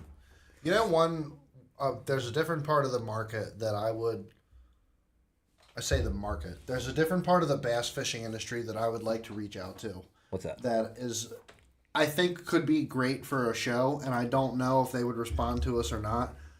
But just like Jim says, Steve Harvey, the comedian and whatnot, was there. Oh yeah. It would be super cool. Like those celebrities. Steve Harvey is obviously reaching for the stars, but like Or The Rock. to get like Steve Harvey or The Rock or Aaron Lewis. So Yeah, that'd be Aaron cool. Lewis. There's guys that are in the motocross community that I really like Levi Kitchen, Malcolm Stewart. Lucas Black. Who's Lucas Black? The main character from Fast and Furious Tokyo Drift. Okay, yeah. Like just Fast like and Furious it would 12 be for super anyone watching cool at to home. talk to people No, who that are was famous 3. for other things but are really big into bass fishing. He was also So just talk to him about bass fishing. He was also He was like one of the main characters in NCIS New Orleans. Oh really? So Yeah. He's you an know who actor. Malcolm? Have you heard of Malcolm Stewart? No. So Malcolm Stewart is James. Do you know who James Stewart is? Not off the top of my head. Jimmy Okay, so Stewart, you like know the who actor. James Stewart is. Okay, never mind. I know who Jimmy Stewart is. James Stewart is one of the most famous motocross riders of all time, like compared to Ricky Carmichael. Oh, okay. And then Malcolm Stewart is his brother. Well, Malcolm Stewart is actually sponsored and paired up with FXR right now to come up with his own fishing gear. And I can understand. He's a professional motocross racer. I speak Southern, Jim. He has a mad Southern accent, which is pretty. This wild. is random as hell, but who's that guy on that? Who's from like Southern Louisiana? Who's on that podcast? It looks like Bubbles from Trailer Park Boys. You know who I'm talking about? Fucking want one? You know who I'm talking? It's like hilarious. He's like this old hillbilly, and they have him down. He's like, yeah, we was over there. We was turkey hunting, and then I looked back, and there's a snake in the boat, and I done threw the snake at the girlfriend, and Shit, she dude. jumped out the boat. And I'm like, what the fuck is this guy talking about? I don't think Ryan Villapoto gets the credit he deserves, to be honest, Joe. Ryan Villapoto lost in Red Bull Straight Rhythm to Ronnie Mack. All right, he's irrelevant. Next. He's not. You know another He's person. not, dude. He is one of the nastiest fucking riders to ever grace the pro motocross scene. Well, speaking of Ronnie Another person Mack, I'd what's like ever to, happened to him? I'd like to reach out to is Justin Royal. Okay. Ben Milliken's buddy that he fishes with all the time. I met him at the TBF Championship last year down in Texas. Talked to him for a while. He after the last day we were all just bullshitting, or after the second day we were all just bullshitting around. We all pulled the boats. He was fishing in a tournament and just we're just bullshit. He is funny as hell. Oh, she says Stale Cracker was an ICAST. Hell yeah. Yeah. Hell yeah. That's money, dude. That's money, dude. Hell yeah. Is that the guy that does the crawfish broils all the time? Yeah, man. Fucking That's Stale money, dude. Cracker. That's money, dude. Wasn't he a cop and got fired or something because of his YouTube? Yeah, apparently. I don't exactly No, know it wasn't why. because of his YouTube. He was drinking and driving a boat. Ah, yeah, you'll have that. Yeah, there was some things there. He ended up getting reinstated, and okay. and now he doesn't do that anymore. So funny story. Cliff Crochet. Yeah. Cliff Crochet and Stale Cracker are good friends because they were both cops in the same area. Oh, that's funny. I never knew Cliff Crochet was a cop before he became a elite went on to fish professionally. That's pretty cool. I like stories like that where guys had actual jobs before they became pro bass fishermen instead of being a professional rich kid. Or you I get tired of the same. It's the same trope, the guy owns his own company and You're right. he has all the time in the world to go do it. I like hearing about the Gerald Swindles of the world. Jordan Lee, sleeping in his truck the first year that he's on tour, right? Because he can't afford a campsite, right? Right. Just doing what they have to do to make it. Yep. That's the kind of stories that we want to hear. Not the Trey, not taking anything away from Trey McKinney. Trey McKinney is a hellaciously good fisherman, but it doesn't have that that feel good story to Bless it. you. You know what I mean? Let me get a beer. Fatal four-way. It just doesn't have that feel good story to it, right? I want to hear about that guy that that was sleeping in his truck and eating. He says Stale Cracker's a big boy? Yeah. Cliff Crochet is a big boy too. Yeah, Cliff Crochet is sponsored by Stale Cracker. He has the Sponsored by Stale Cracker. Imagine boat- being so famous on YouTube and Instagram that you're sponsored by an Instagram star. right. He's so Cliff Crochet has a Cajun two-step wrap on his boat. No way. Yeah. Yo, I got the Cajun two-step up in my cabinet in the kitchen.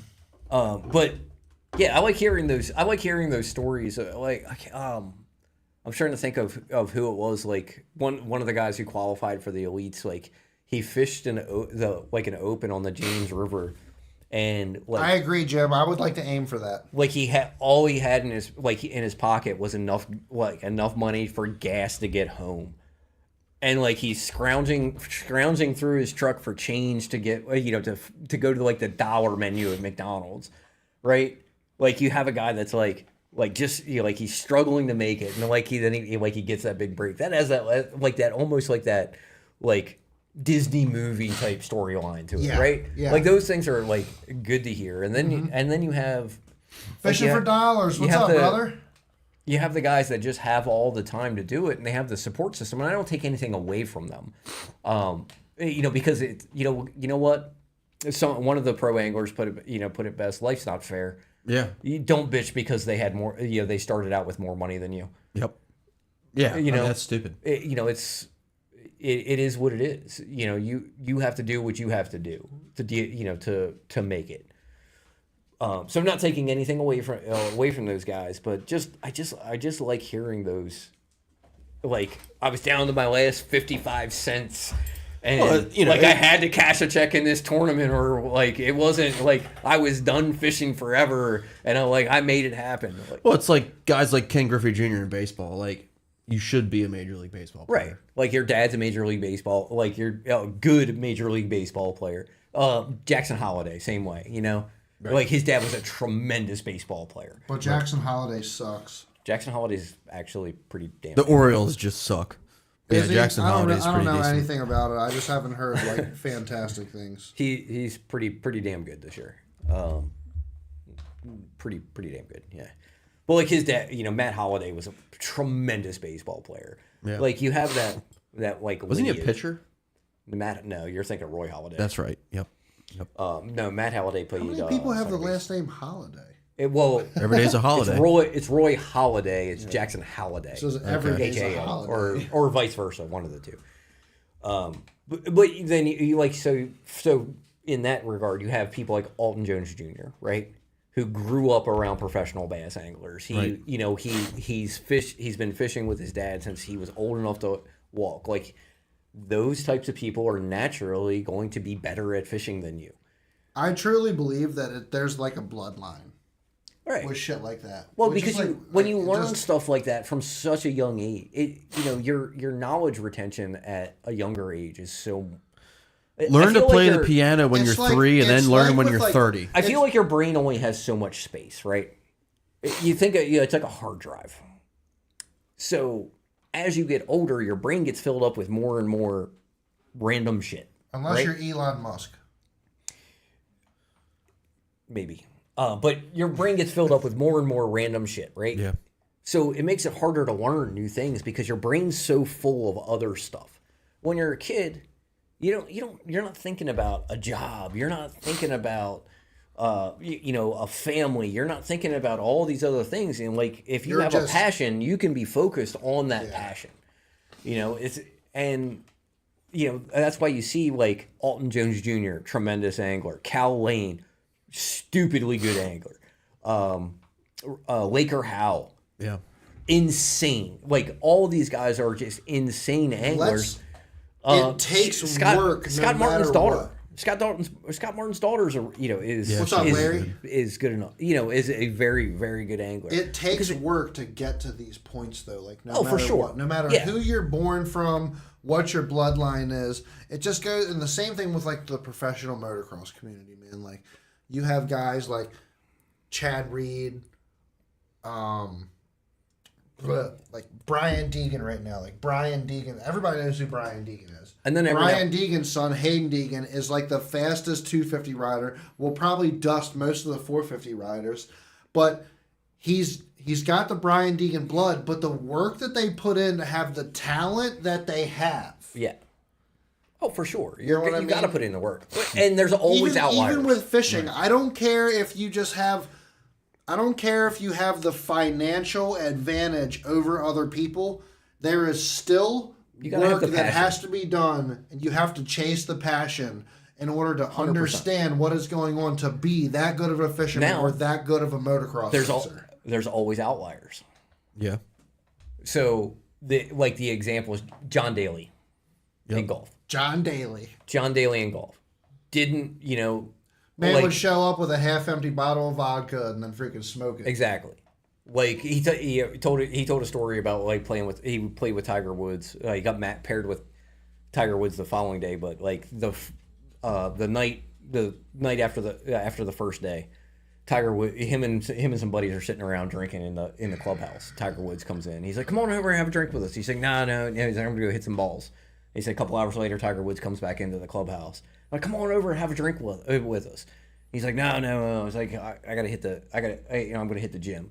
And the third time he's like, come on in, come on over and have a drink with us. He's like, but this time we're like 3 bottles of Crown Deep, all right? Or like John Daly himself is three bottles of Crown Deep.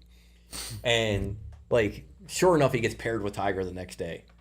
And the first thing that he walks up to the first tee and just smokes a drive like dead center. And Tiger actually told him, he's like, "John, if I had the talent that you had, I would do the same thing." He's because he just had so much natural talent, right? You know, and there are people like that in There's people like that in the world in everything that happens, whether it be HVAC, golf, motocross. Like they just know, like it's just something that just comes naturally. Yeah. Yep. You know, they just have a higher understanding What's up, of something. Jeff? For some reason, they just have a higher understanding of it. Yeah. You know, and those guys like Jim, where you get like KVD. You know, KVD is like the example of like when you take somebody who has like that higher understanding and then combine it with that like insane work ethic. That's how you get a KVD. Yep. Like somebody like whose statistics will probably never be matched. Jim says porn. Nice. Classic. You know, like KVD statistics, like nobody. There's a good chance nobody ever touches those. With 21 Bassmaster wins, like, and here, this is one of the funny things I heard about fishing the other day. Think about that. KVD had a 35-year career, considered the best there ever was, and only ever won 21 tournaments. Yep. That's a lot. 21 tournaments in 35 years. Yeah, but two classics. Less than one a year. 4. Or was it? Yeah, but two back to back. Two back to back. Hey, Andrew Valenti, what's up, brother? Thanks for joining. But think about that. Like, you know, that's what it takes to be the best bass fisherman that has that best tournament bass fisherman that's ever lived, winning less than one tournament a year. Yep. Yeah. Kind of crazy, isn't it? Like when you put that in perspective to like other sports. In a way, it's still more than what most people win in their entire career. But just comparing it to other sports, though. Right. Like, if you're if you're a good pitcher, you win 20 games a year. Yeah. You know, if you're a good football player, you win 20. You know, you win 12 to 16 games a year, and you're a good quarterback, right? Yep. In bass fishing, less than one tournament a year. It's like the only sport where like losing still means something. Yeah. He wasn't ever far off though. It was actually Zono that was talking about that because he was talking about how they were talking about the cut line because this is the first time that we've ever been able to see that cut line because of the the statistics that they use to see who's going to leave the tour. So they released that and they were able to talk about it, and it's kind of wild. Like Zono said, you know, like bass fishing, you think about it, like, you know, we don't want to put it this way, but if you play football and you don't perform, you don't get 2 years. Like you're gone. Yep. Like if you don't perform, you're out. You know, baseball, if you don't perform, you're sent to you're sent to the minors, right? Yep. There is in bass fishing, there is nothing like that. Like you have years to perform. Yep. What's up, Craig? We'll have to listen to the whole thing to regarding Tony's event. Huge for him to share.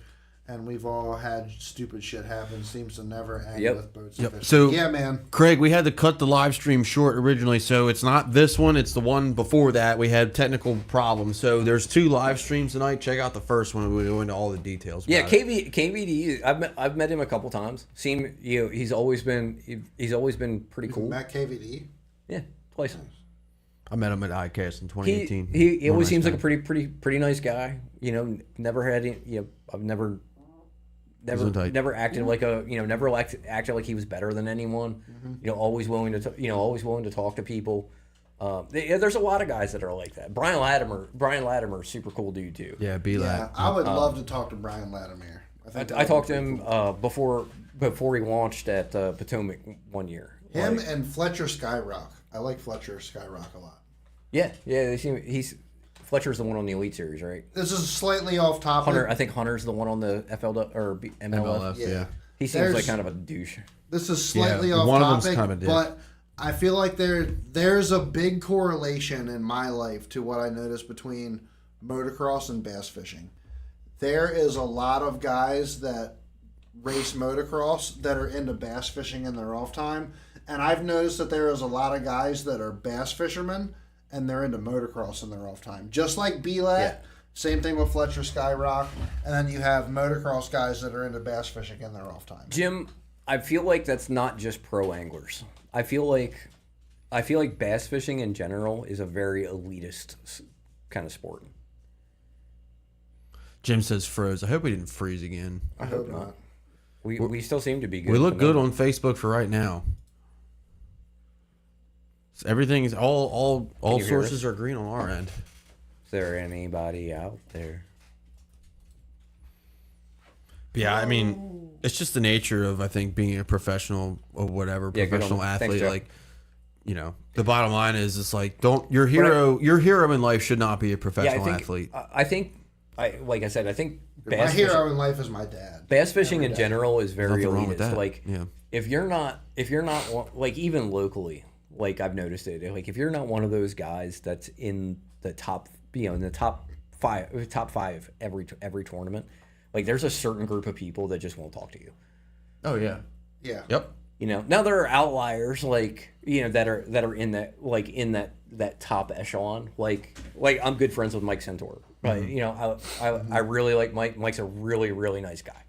But there are people out there that just that want nothing to do with you if you don't if you aren't consistently in the top 5 on one body of water on your You ever notice that the most Facebook messages you ever get in your life is when you post a picture of winning a tournament and everyone wants to be your friend, or you post a picture of a 7-pounder. right? It's it's just funny how that works. Yeah, you post a picture of 20. You catch a 22 pound bag or something. Everybody, you get immediately you get 15 Facebook messages. Oh yeah, it's ridiculous, and some people aren't even Hey shy. man, I'd love to go out fishing with you one day. It's I got a club tournament in 4 months. I know the bite's going to be different, but what were you doing and what were you throwing and what color was it, and was your left nut out when you were throwing that frog? It's just. How are- Can I have the coordinates? How are you holding your wiener while you're it's casting? I don't know, man. I get it. Yeah, I bet Jim posting all those 10 pounders, 9 and 10 pounders. I'm sure his messengers getting blown up. We have to try to make the effort to make it down to Florida and go fish with Jim for a weekend or a week. Do something down. I will say that I'm down for a trip next year. I think the things that really separate. Assuming I don't make Jim- the classic. I think Jim even is if I our make the most classic. loyal fan. Jim, we need if- to go and make a visit with Jim. Yeah. Jim, if I make a classic, you got to come to Knoxville.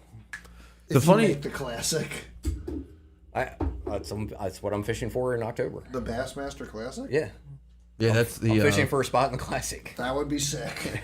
I've already told everybody if I make the classic, we're having a giant party in Knoxville.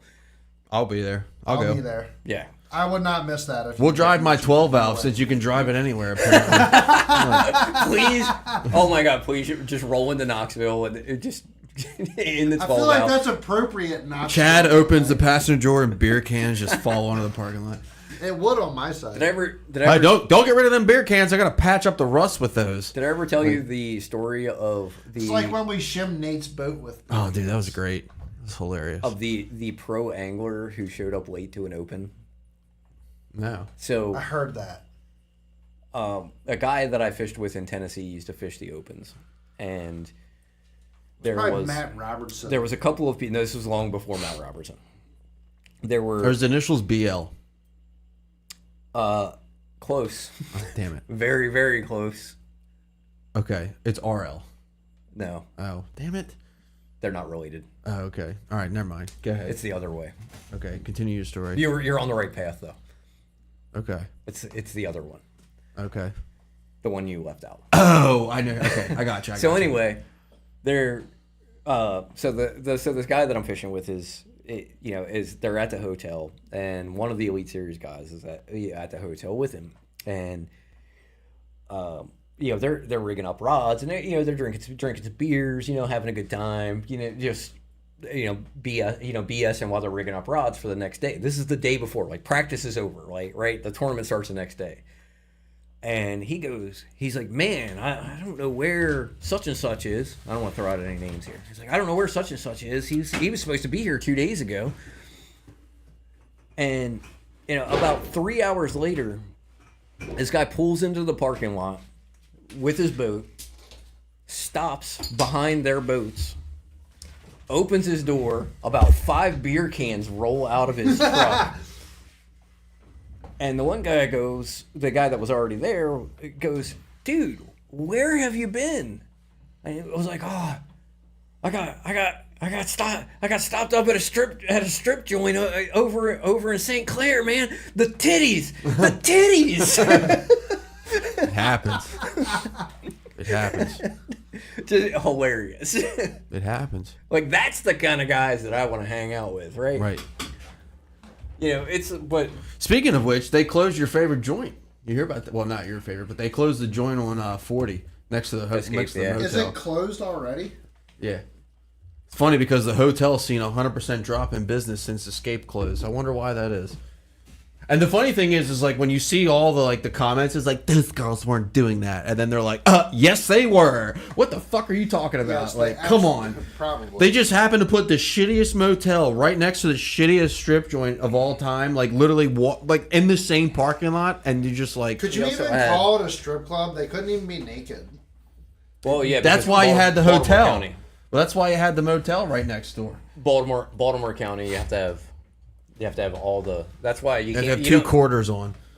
Like, Well, and it's a piece of tape. Bottom's covered up. Well, that's just for the smell.